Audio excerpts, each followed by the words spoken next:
Assalamualaikum warahmatullahi wabarakatuh. Okey, hari ini kita akan masuk subtopik 7.3, kebarangkalian peristiwa bergabung. Okey, cuba lihat pada buku teks muka surat 209. Okey, jadi kita tengok set industri kita pada hari ini itu tentang kehidupan seharian berkaitan dengan kebarangkalian peristiwa bergabung. Okey, misalnya misalnya ahli kaji cuaca membuat ramalan cuaca berdasarkan dua peristiwa, iaitu arah tiupan angin dan tekanan atmosfera. Okey. Peristiwa-peristiwa yang terasing begini dikenali sebagai peristiwa bergabung. Maksudnya dua peristiwa itu berlaku secara serentak. Okey. Tengok dari kenyataan soalan. Okey, kenyataan apa itu dimaksudkan peristiwa bergabung? Ialah peristiwa yang dihasilkan daripada kesatuan atau persilangan dua peristiwa atau lebih. Okey, tengok yang pertama, kita tengok dulu. Okey, 7.3.1 menyenaraikan kesudahan peristiwa. Okey, pertama kita lihat kita akan belajar dua perkara di dalam subtopik ini. Pertama adalah kesudahan peristiwa A atau B. Okey, yang kedua adalah kesudahan peristiwa A dan B. Okey, ada perkataan atau dan. Okey, sebelum itu cikgu nak kamu tengok di sebelah kanan cikgu yang ini. Okey, tengok yang ini. Hasil pembelajaran, okey, menyenaraikan kesudahan bagi peristiwa.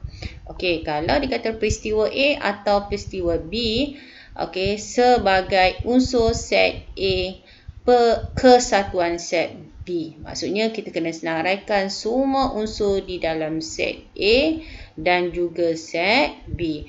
Okey, kalau B, okey, peristiwa A dan peristiwa B sebagai unsur set A persilangan set B. Maksudnya unsur yang sama sahaja yang kita ambil ya apabila melibat perkataan dan. Okey, kita tengok yang ni.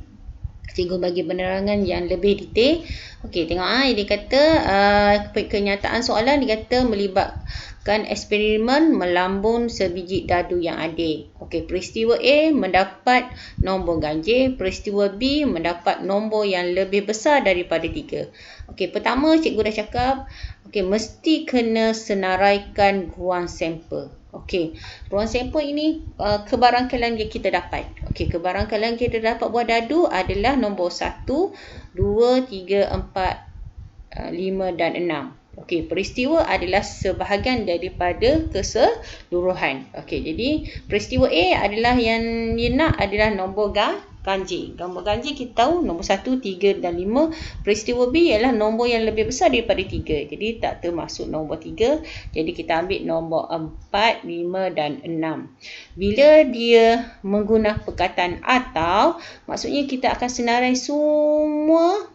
Okey, kita akan senaraikan semua unsur yang terdapat di dalam A dan juga di dalam B. Jadi kita akan senaraikan nombor apa?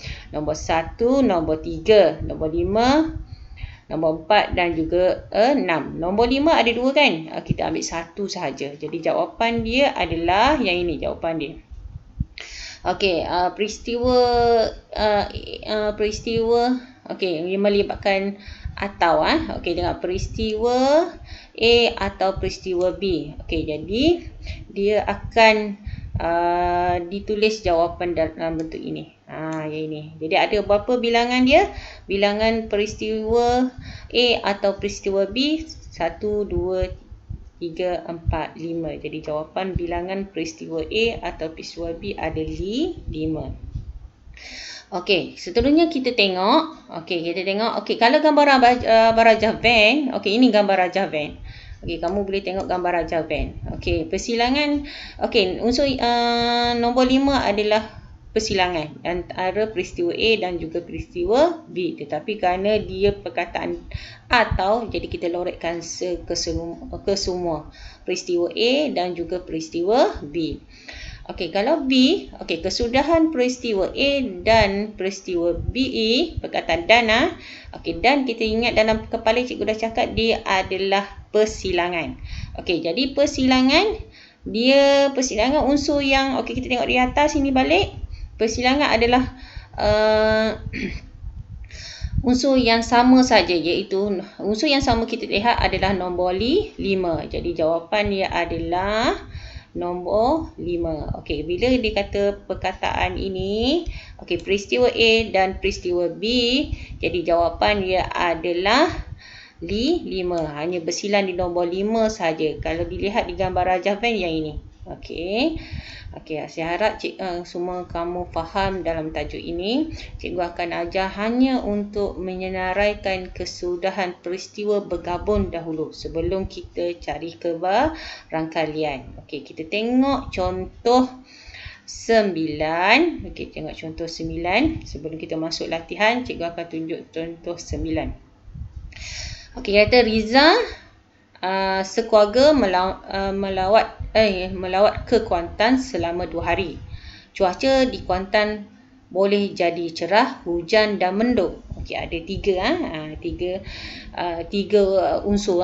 Okey, senaraikan semua kesudahan peristiwa gabungan berikut. Okey, tengok dia kata dia pergi berapa hari? 2 hari. Okey, dia pergi 2 hari.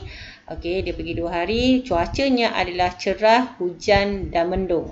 Hari pertama kita wakilkan cerah kepada C, hujan H dan mendung M. Okey, ingat hari pertama kebarangkalian berlakunya salah satu. Okey, salah satu ketiga-tiga ini. Okey, hari kedua pun sama. Kalau hari itu cerah, kemungkinan hari kedua cerah, hujan, mendung. Okey. Okey, kalau dia dapat mendung, kemungkinan dia dapat cerah, mendung, hujan. Okey, kalau dia dapat hujan, mungkin dia akan hari kedua cerah, mendung, hujan. Okey, jadi kesudahan ini yang kita kena salin ini.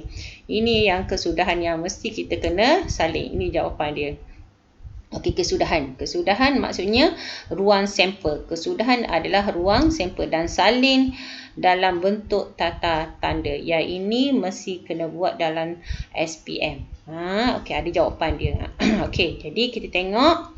Dikatakan A, peristiwa cuaca cerah pada hari pertama. Okey, dan cikgu nak baca dulu. Okey. A, peristiwa cuaca cerah pada hari pertama. B, peristiwa cerah pada hari yang kedua.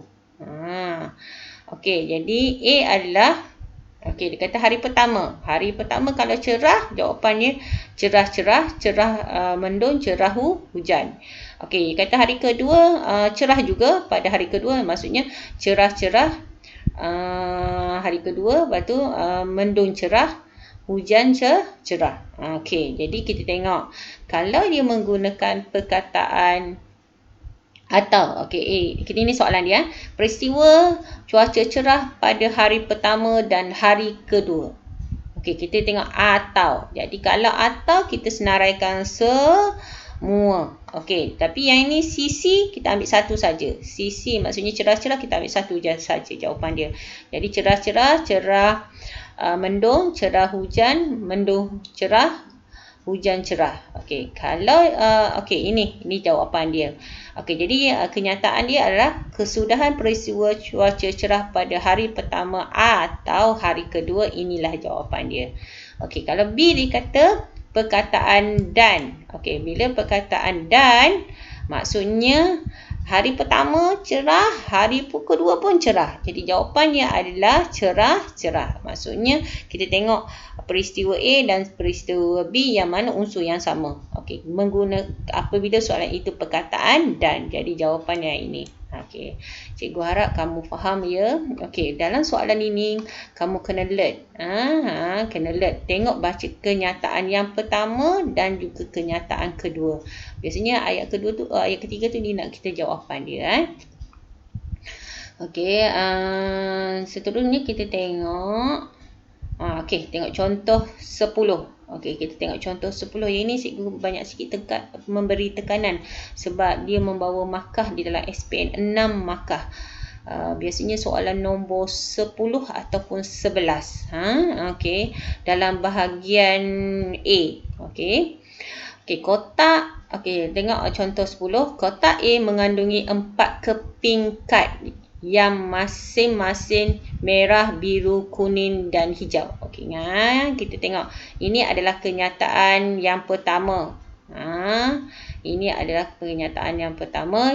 Yang kenyataan kedua, dia kata kotak B pula mengandungi 4 biji bola yang masing-masing nombor 1, 2, 3 dan 4. Sekeping kad dikeluarkan di dalam kotak A dan sebiji bola dikeluarkan di dalam kotak B. Maksudnya secara rawak dia ambil serentak. Dalam kotak A dia dapat apa? Kotak A. Itu maksudnya gabungan. Gabungan antara kotak A dan kotak B. Jadi senaraikan kesudahan bagi setiap peristiwa berikut dengan menggunakan satah koordinat. Okey, dia ni lah satah koordinat dia. Dia suruh buat ni. Okey, A mendapat kad kuning atau bola berlabel 2. Okey, mendapat kad kuning dan bola berlabel 2. Okey, jadi kita tahu peristiwa. Okey, jadi yang nak apa? Peristiwa mendapat kad kuning dan peristiwa mendapat nombor bola berlabel 2. Okey, jadi ini. Yang ini dia buat dalam bentuk Okey, dia dalam bentuk ni jadual. Okey, dalam bentuk jadual. Okey, jadi kita tengok. Okey, dia nak kita kad. Okey, yang ini dia panggil satah koordinat. Macam mana guna kaedah satah koordinat? Okey, jadi kalau dalam bentuk jadual dia tengok. Okey, peristiwa P adalah kad. Jadi dia ambil semua yang bermula dengan kuning. Okey, dia kuning turun sampai bawah kuning. Yang ni kuning. Jadi kita senaraikan semua kesudahan dia. Okey, ini kena senaraikan kesudahan dia. Kita nak buat nanti kita nak buat ruang sampel kan. Okey, ini kesudahan dia. Okey, ini adalah kesudahan dia. Ruang sampel adalah ini keseluruhan ni. Okey, ini adalah keseluruhan yang akan ruang sampel yang kita akan dapat. Sorry tadi Okey, ni peristiwa P. Peristiwa P adalah mendapat kad kuning. Yang ini mendapat kad kuning. Okey, peristiwa Q adalah nombor 2 kan. Okey, kita cari yang mana satu nombor 2. Ini dinamakan penggunaan satah koordinat. Jadi okey, bila perkataan atau kita akan senaraikan semua kesudahan yang berlaku. Jadi peristiwa P bergabung dengan peristiwa Q, tetapi ada unsur yang sama, iaitu K dengan 2. Jadi kita ambil satu saja. Okey, yang ini jadi inilah jawapannya. Manakala bila persilangan atau perkataan dan hanya yang ini saja yang terlibat. Okey, jadi yang ini je unsur yang sama. Jadi K kuning dan 2. Okey, itu jawapannya. Nanti cikgu akan tunjuk kelas yang seterusnya untuk menjawab soalan ini dengan lebih detail. Okey, saya harap cikgu lebih suka mana-mana kamu dalam bentuk jadual ataupun dalam bentuk gambar rajah pokok. Kamu boleh guna untuk ruang sampel. Kamu kena senaraikan semua ni. Okey, ini dia panggil ruang sampel. Okey, semua. Okey, ruang sampel ini semua ruang sampel. Jadi ruang sampel kena saling semua yang ini. Okey, merah 4, yang ini. Okey, saling semua. Jadi semua sekali ruang sampel ada berapa? 1, 2, 3, 4, 5, 6, 7, 8, 9, 10, 11, 12, 13, 14, 15, 16. Jadi ruang sampel ada 16. Kena senaraikan. Okey, ataupun dinamakan kesudahan. Kesudahan maksudnya peristiwa yang berlaku. Okey. Di sini saja pelajaran kita pada hari ini. Cikgu nak kamu buat soalan praktiskan diri 9. Okey, muka surat 210. Okey, soalan ini. Okey, dan satu lagi. Okey, praktiskan diri 10 muka surat 201. Okey, 211. Okey, yang ini. Okey, 2 soalan je hari ini sebab nanti cikgu akan ajar okey yang ini. Okey, cikgu akan ajar yang ini. 7.3.2 untuk mencari kebarangkalian. Okey, untuk kelas yang seterusnya nanti. Okey, di sini saja pelajaran kita pada hari ini. Okey, sorry, sebelum tu pastikan kamu tulis tajuk. Okey, tajuk hari ini adalah di dalam buku latihan kamu, tulis tajuk kebarangkalian peristiwa bergabung. Okey, lepas itu salin kenyataan maksud kebarangkalian peristiwa bergabung, iaitu peristiwa bergabung ialah peristiwa yang dihasilkan daripada kesatuan atau persilangan dua peristiwa atau lebih. Lepas tu terus masuk latihan. Okey, itu saja pelajaran kita pada hari ini. Terima kasih.